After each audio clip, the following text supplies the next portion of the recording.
Artinya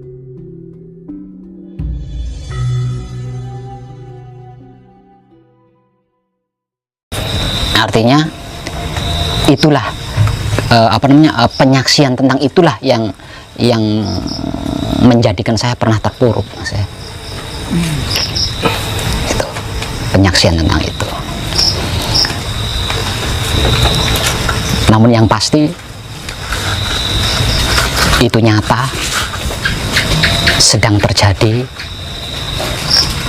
dan akan benar-benar menjadi peradaban baru nanti.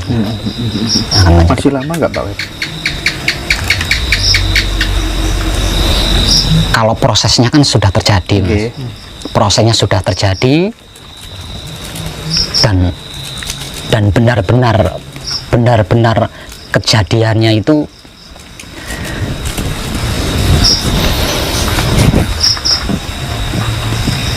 di tahun 2025. Tapi saya tidak mendapat bocoran harinya, tanggalnya, jamnya. Oke. Apa yang perlu kita siapkan, Pak Web? Tetap menjaga kebersihan Baitul Ma'mur, Baitul Muharram, dan Baitul Muqaddas. Tidak ada cara lain. Karena apa? Karena dia sedang menuntut singgasana pribadinya. Oke. Kemudian terkait dengan jaminan selamat hingga 7 turunan sempurna, itu maksudnya bagaimana, Pak?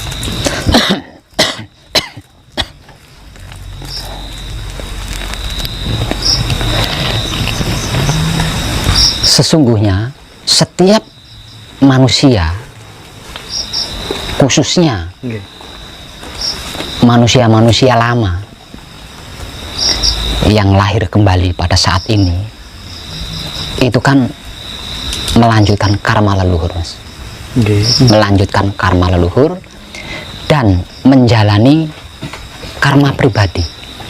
Untuk manusia baru berarti dia menjalankan atau menjalani karma pribadi. Untuk manusia lama berarti melanjutkan karma leluhur dan menjalankan karma pribadi.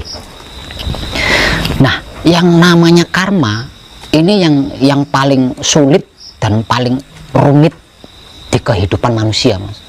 Kalau hewan-hewan nggak peduli tentang itu, tapi di dalam kehidupan manusia yang disebut karma atau hukum sebab akibat ini, wah, rumit banget, Mas. Rumit. Karena apa? Karena walaupun kita tidak melakukan, kalau leluhur kita dulunya pernah melakukan dan dia tidak punya kesempatan untuk menebusnya, itu kita yang nebus. Rumitnya itu loh di situ. Nah, karma ini adalah penyebab terjadinya reinkarnasi itu tadi, Mas.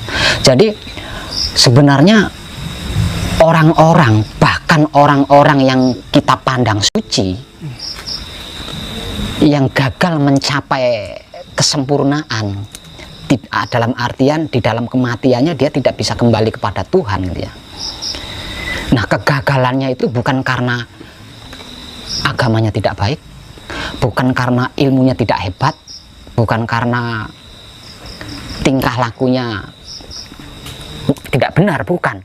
Karena apa? Karena dipandang suci. Yang namanya orang yang kita pandang suci itu kan sudah pasti backgroundnya atau latar belakangnya kan bagus ya. Tapi dalam kenyataannya kan belum tentu.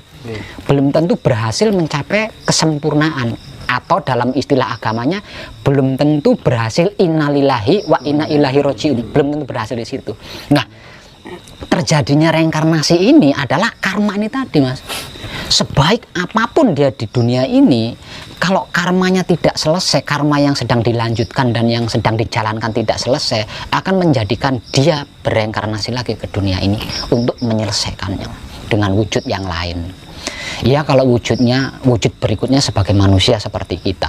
Kalau di kehidupan berikutnya wujudnya cacing, itu kan susah banget, nggak iso sinau kan, nggak bisa berspiritual, wong cacing. Nah, ngerinya di situ. Itu nggak bisa milih reinkarnasi itu, Pak? Nggak bisa. Kalau gini, Pak Web, ngapunten nggih. Misal nggih, ini istrinya mengandung, ya kan? Terus tiba-tiba si nenek yang kabundut dulu, Pak Web, menemui si istrinya Mas ini. Ya, Nduk, aku melok awakmu yo. Gitu. Artinya kan bisa bisa kita maknai, oh mungkin barangkali dia ingin manitis ikut di janin bayiku itu. Itu peristiwa seperti apa? Bisa nggak itu memilih keluarganya sendiri atau bisa dimaknai begitu nggak kira-kira? Nggak bisa. Nggak bisa. Itu bukan reinkarnasi namanya. Bukan, tapi nitis. Beda. Reinkarnasi sama nitis. Beda. Reinkarnasi sama nitis itu beda. Pripun, Pak? Kalau reinkarnasi itu kan kuasa Tuhan. Oh. Ya, reinkarnasi itu kuasa Tuhan. Artinya Tuhan yang melakukan gitu, bukan bisa kita. Jadi kita sekarang hidup di sini, besok di Italia. Ya, seperti itu. Nah, kalau nitis ini bukan kuasa Tuhan, tapi kelebihan orang yang hebat. Oh. Katakanlah karena yang dicontohkan tadi kan Mase. Okay. Kalau sampai terjadi seperti itu, berarti neneknya Mase ini dulu orang hebat. Hanya saja satu titik yang gagal dicapai. Gitu. Nah, untuk menyelesaikan satu titik yang belum berhasil dicapai itu, makanya dia nitis kan ke cucunya atau. Nah, itu beda dengan reinkarnasi. Beda ya. Iya. Waduh. Itu kayaknya lah Pak Web. Bahas reinkarnasi itu kan panjang ya. Panjang banget. Kapan-kapan aja. Nanti kalau saya kesini lagi. Siap. Oke. Ini ada pertanyaan terkait dengan hakikat asmo sejati Pak Web. Ya. Apa itu Pak? Asmo sejati. Awal mula seluruh makhluk hidup ya. Awal mula seluruh makhluk hidup itu kan satu dengan yang disebut Tuhan. Ya, bukan di luar Tuhan, tapi berada di dalam Tuhan. Apapun itu makhluknya. Ya. Artinya kalau dibahasakan Jawa berarti seluruh makhluk hidup itu asalnya kan manunggal. Manunggal dengan siapa? Dengan Tuhan, karena masih jadi satu dengan Tuhan kan. Kemudian diambil oleh Tuhan, diciptakan dan bla bla menjadi banyak perbentukan atau perwujudan. Nah, setiap sesuatu yang dilakukan oleh Tuhan itulah yang dimaksud asmo. Artinya asalnya manunggal. Oh. Jadi asmo itu bukan nama gitu loh. Tapi asal usul seluruh makhluk gitu. Iya. Oke. Asmo sejati ya. Iya. Oh iya. Oke. Kemudian ini kan banyak orang kena masalah Pak Web, menghadapi masalah. Iya. Nah, ketika menghadapi masalah itu tips untuk menyelesaikannya kan ada tuh di blognya Panjenengan. Siap. Tips menyelesaikan masalah itu. Ada rumus yang mudah untuk diterapkan supaya teman-teman keluar dari belenggu masalahnya masing-masing gitu. Tidak peduli seseorang itu hebat atau bodoh, Mas. Sesungguhnya Tuhan kita memberikan senjata paling ampuh dibanding senjata apapun. Ini tidak peduli loh, latar belakangnya seperti apa enggak peduli. Semua makhluk diberi senjata ampuh oleh Tuhan untuk bisa berhubungan langsung dengan Tuhan. Apakah senjata itu? Air mata, Mas. Air mata. Hanya saja manusia-manusia modern terlalu angkuh untuk meneteskan air mata, sehingga dia kesulitan untuk berhubungan dengan Tuhan. Bahkan ketika kepepet pun tidak mau nangis. Nah, aku wong lanang kalau sudah metu kuine. Mosok cemen. Itu loh egonya manusia.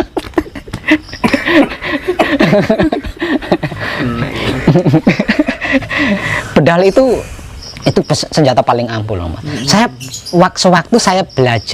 sewaktu saya masih belajar di dalam agama ya, Mas. Saya pernah mendapatkan sebuah hadis, bahkan bisa dikatakan itu ayat dari sebuah kitab yang menyatakan seperti ini. Suatu ketika Tuhan marah dikarenakan carut marutnya dunia.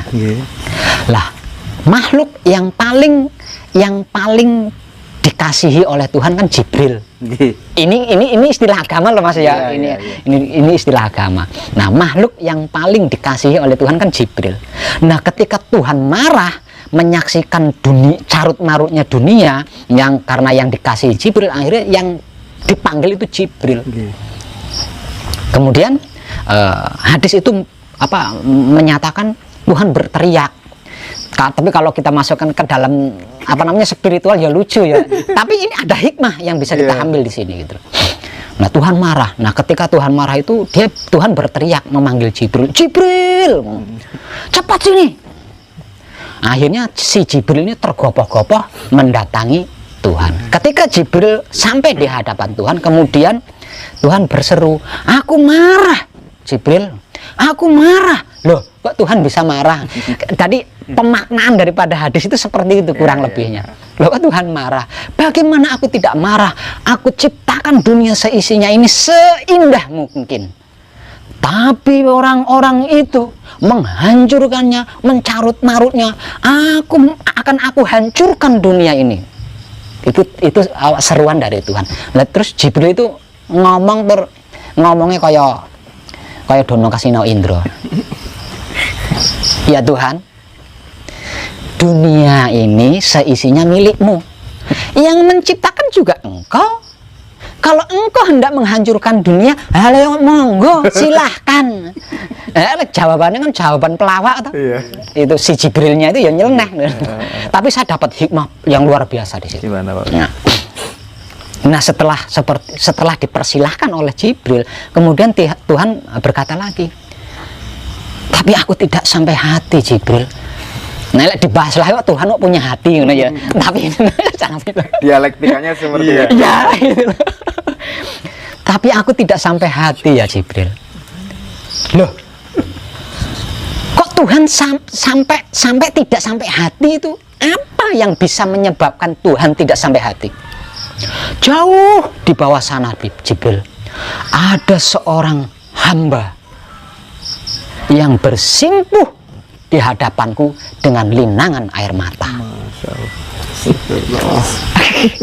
Artinya satu tetesan linangan air mata menyelamatkan dunia, Mas. Tak peduli agamanya apa. Enggak peduli. Enggak peduli. Pak Bet, ini pertanyaan terakhir, Pak Bet. Sebenarnya masih banyak, cuman nanti kayaknya supaya kita juga fresh, fit, kayaknya di season 2 saya kesini lagi deh. Boleh. Mohon izin, Pak. Siap. Oke, ini penting sekali. Pengen tahu bagaimana sih Patrap Semedi versinya Pak Web itu seperti apa yang bisa diterapkan saudara-saudara kita yang membutuhkan, Pak Web. Gimana? Ya. Arahannya. Kalau patrapnya bersama di yang saya gunakan itu patrap asli, Mas ya. Okay. Kenapa saya katakan asli?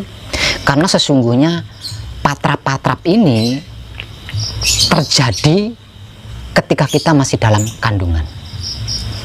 Gitu. Ketika kita masih dalam kandungan, nah sikon kita itu seperti patrap yang metodenya saya gunakan. Seperti halnya patrap kunci seperti ini, patrap paweling seperti ini, patrap micil seperti ini, patrap singkir seperti ini. Itu semua patrap itu pernah dilakukan ketika kita masih dalam kandungan. Gitu. Itu bisa dideteksi dengan kayak alat kayak. Nah, itu patrapnya.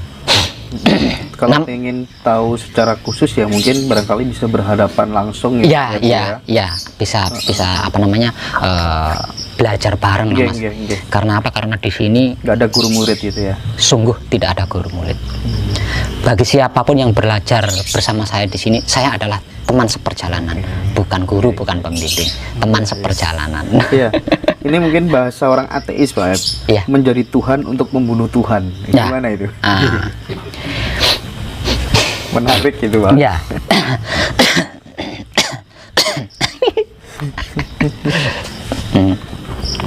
Disadari tidak disadari, sesungguhnya kita telah menciptakan Tuhan, Mas. Ini disadari tidak disadari. Ya.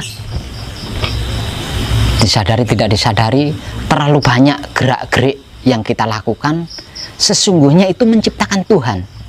Kita membuat TT kecil terlalu banyak gitu ya. Dan itu kita sembah sendiri. kita puja sendiri.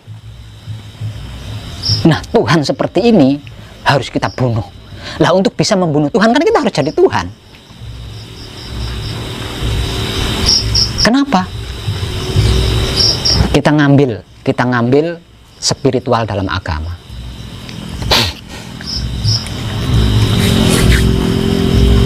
Sesungguhnya manusia itu adalah wujud dohirku dan aku adalah batinnya manusia. Ya. Lah, hanya dengan itu kita bisa membunuh Tuhan yang kita ciptakan di setiap saatnya. Konkretnya TT kecil itu apa, Pak Web? Katakanlah seperti ini. saya ke apa namanya, ke swalayan. Saya ke swalayan membawa motor. Setelah sampai di swalayan, saya memarkir motor di depan swalayan. Kemudian, ya Tuhan, tolong jagain apa motor saya ya. Nah, ini TT seperti ini yang harus kita bunuh. Iya. Karena Tuhan bukan sapam. Betul. Tuhan yang sesungguhnya itu bukan sapam.